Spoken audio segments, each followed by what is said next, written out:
शिलायां मेकस्यां जलनिधि भुवा कश्यप भुवा विलासं संतन्वन् विनत शिव संपूजित पदः जलाधार प्रान्ते सकल जन सर्वेष्ट फलदः कलौ अस्मिन् दैवं जयति चिलुकूरु वेंकटपतिः।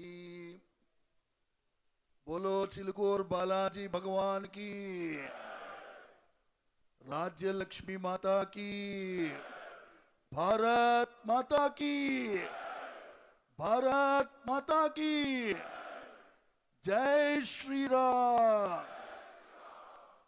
కొంచెం సౌండ్ రావాలి నాయన. మొన్ననే శ్రీరాముల వారి బాలరాముల వారి ప్రతిష్ఠ జరిగినటువంటి 2వ సంవత్సరం వైభవంగా జరుపుకున్నాం. జై శ్రీరామ్. మా స్వామివారు చిలుకూరుకి దర్శనానికి వచ్చినటువంటి వారు మీరు ఎంతమంది ఉన్నారు చెయ్యొద్దండి. మీరందరూ చెయ్యెత్తారంటే స్వామివారికి మీరంటే ఇష్టం. స్వామివారికి మీరంటే ఇష్టం. మీకు స్వామివారు అంటే ఇష్టమా?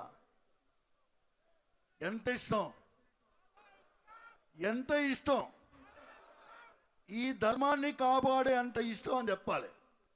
ఈ ధర్మాన్ని కాపాడే అంత ఇష్టం మీ అందరికీ ఎంతమందికి ఉంది? చెయ్యెత్తండి. 2 చేతులు ఇట్లా గట్టిగా. బోలో భారత్ మాతా కీ. మా స్వామి వారికి పాదాల దగ్గర కుడివైపు అమ్మవారు శ్రీదేవి, ఎడమవైపు అమ్మవారు భూదేవి ఉంటారు. భూదేవి యొక్క అవతారమే ఈ భూమాత, భరతమాత. ప్రపంచానికి గుండెకాయ లాంటిది భారతమాత. భరతమాత గుండెలో ధర్మం ఉంటే ప్రపంచం జీవిస్తుంది. భరతమాత గుండెలో ధర్మం లేదనుకోండి, ప్రపంచం చచ్చుబడిపోతుంది. ఆసుపత్రికి పోతే ఏం చేస్తారు? ఫస్ట్ పల్స్ చూస్తాడు, అవునా కాదండి? చేతిలో నాడి పరీక్షిస్తాడా లేదా?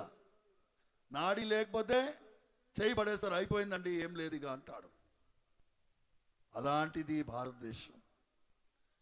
1947లో మహాపాపం చేశారు.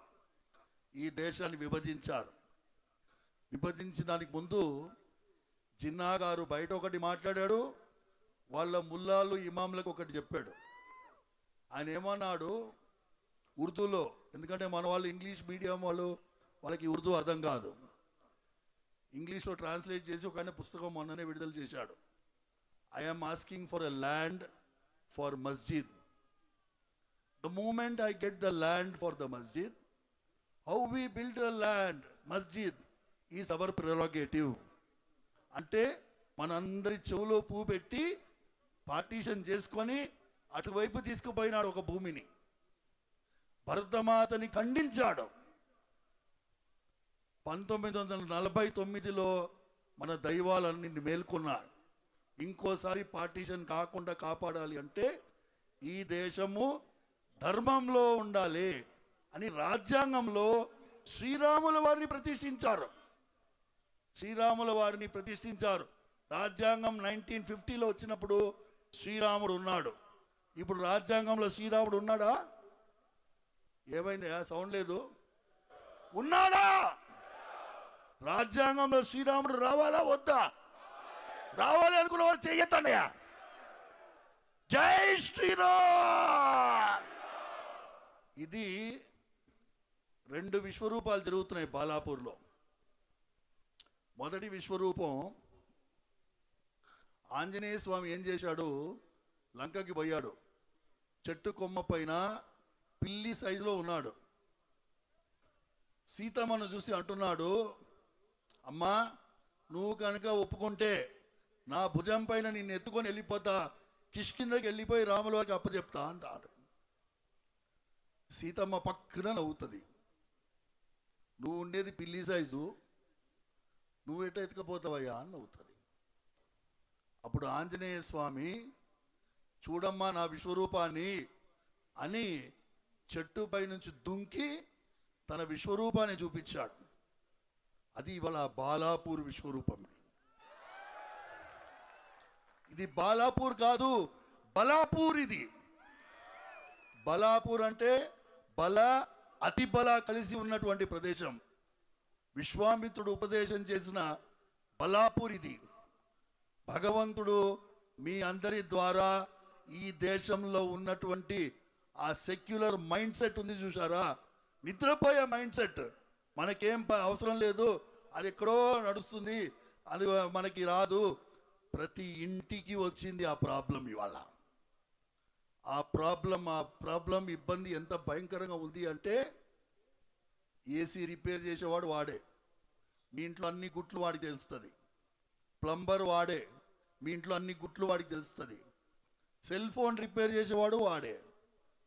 ఇప్పుడు ఇంతకుముందు చెప్పారు చూడండి, ప్రతి ఒక్క ఇబ్బంది మనం తీసుకునేటటువంటి చిన్న చిన్న వ్యాపారస్తులు కూడా పోగొట్టుకుంటున్నారు అని చెప్పారు. ఈ ధర్మమే పోయే పరిస్థితికి రాకుండా చూసుకోవాలి అంటే మనందరం కూడా రెండవ విశ్వరూపం చూడాలి. రెండవ విశ్వరూపం శ్రీకృష్ణుడు అర్జునుడికి చూపించాడు. ఏందా విశ్వరూపం? అర్జునుడికి చెప్తున్నాడు శ్రీకృష్ణుడు, ఏం భయపడకయ్యా, నీ వెనకాల నేనున్నాను. కాలోస్మి లోకక్షేకృత్ ప్రవృత్త లోకాన్ సమాహర్తుమిగ ప్రవృత్త. నేను ఏమనుకున్నావయ్యా, నీ వెనకాల ఉంటాను, నువ్వు పోరాడు, నేను నీ వెనకాల ఉంటాను అంటున్నాడు. చిలుకూరు బాలాజీ ఇవాళ రోజు మనందరినీ ఉరిగొల్పి భాగ్యనగర్ గణేష్ సేన ద్వారా ఒక సందేశాన్ని భారతదేశంలో అదేమంటారు ఢిల్లీకి చేరేటట్టుగా మీ అందరికీ కూడా గుర్తుపెట్టుకోవాలి. మన విశ్వేశ్వరరెడ్డి గారు ఉన్నారు, పార్లమెంట్కి వెళ్తారు. ఈ పార్లమెంట్లో ఈ రెఫ్యూజీ క్యాంప్స్ అన్నీ కూడా ఇమ్మీడియట్గా, నాట్ ఓన్లీ రెఫ్యూజీ క్యాంప్స్, మన రాజ్యాంగంలో శ్రీరాముడిని ప్రతిష్ఠించాలి, వీళ్ళని బయటికి తరమాలి. ఈ ప్రయత్నం మీరు చేయాలని మనస్ఫూర్తిగా ప్రార్థిస్తూ, ఎందుకంటే కోర్టు ఇచ్చినటువంటి సమయాన్ని మించిపోకుండా వాళ్ళందరూ జాగ్రత్త పడుతున్నారు. అవకాశం ఇస్తే ఇంకెక్కువసేపు మాట్లాడతాం. రోజు చిలుకూరులో నేను మాట్లాడేది ఇవే కాబట్టి. బోలో భారత్ మాతాకి. భాగ్యనగర్ గణేష్ ఉత్సవ సమితి వాళ్ళకి కొంచెం గట్టిగా చప్పట్లు కొట్టండి. సరిపోదు.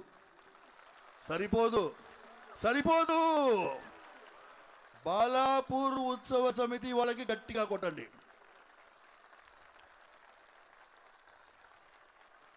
కరుణాసాగర్ ఎక్కడున్నాడు? అడ్వకేట్ కరుణాసాగర్ రానాయన.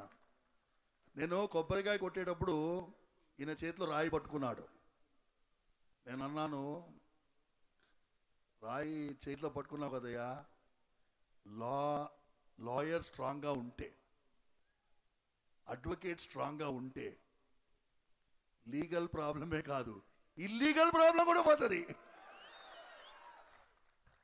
కరుణాసాగర్కి గట్టిగా చేపట్టు పట్టాలి. కరుణాసాగర్ అంటే శ్రీరాముడి పేరు. కరుణ యొక్క సాగరం లాంటి వాడు. ఎప్పుడు ఏ హిందూ బంధువుకి ఇబ్బంది అయినా పరిగెత్తుకుంటూ వస్తాడు. అలాంటి ఒక అద్భుతమైనటువంటి సన్నివేశం మీ అందరికీ కూడా. గణేష్ ఉత్సవ సమితి చాలా ఒక కార్యక్రమాని కోసం 47 ఏళ్ళు, 47 ఇయర్స్ అండి, ఒక్కరోజు కాదు, 2 రోజులు కాదు, 47 సంవత్సరాలు ఒక సంస్థ నడుస్తుంది అంటే ఎంత వైభవంగా మన ఉత్సవాన్ని, గణేష్ ఉత్సవాన్ని, శుక్లాంబరధరం విష్ణుం శశివర్ణం చతుర్భుజం ప్రసన్న వదనం ధ్యాయేత్ సర్వ విఘ్నోపశాంతయే. ఈ విఘ్నాలన్నీ తొలగిపోయేటట్టు ఆ విఘ్నేశ్వర స్వామి అనుగ్రహించాలని మనస్ఫూర్తిగా ప్రార్థిస్తూ, సర్వే జనా సుఖినో భవంతు. మళ్ళీ ఒకసారి జై శ్రీరామ్. రామ లక్ష్మణ జానకి. ఈ వినాయకుడికి ఎలక వాహనం సైజ్ ఏది? చిన్నది. మన ప్రయత్నం పెద్దది ఉండాలి. ఎంత పెద్దది ఉండాలి? ఏనుగు కంటే పెద్దగా ఉండాలి. ఏనుగు, గుర్తుపెట్టుకోండి భక్తులరా, ఏనుగు తానే లేవదు, దాన్ని లేపినా లేవదు. ఇవాళ రోజు ఏనుగు లాంటి వాళ్ళ మనం లేచే స్థాయికి వచ్చాం. జాగో భాగ్యనగర్, అది మీరు చెప్పండి గట్టిగా, జాగో భాగ్యనగర్. జై శ్రీరామ్.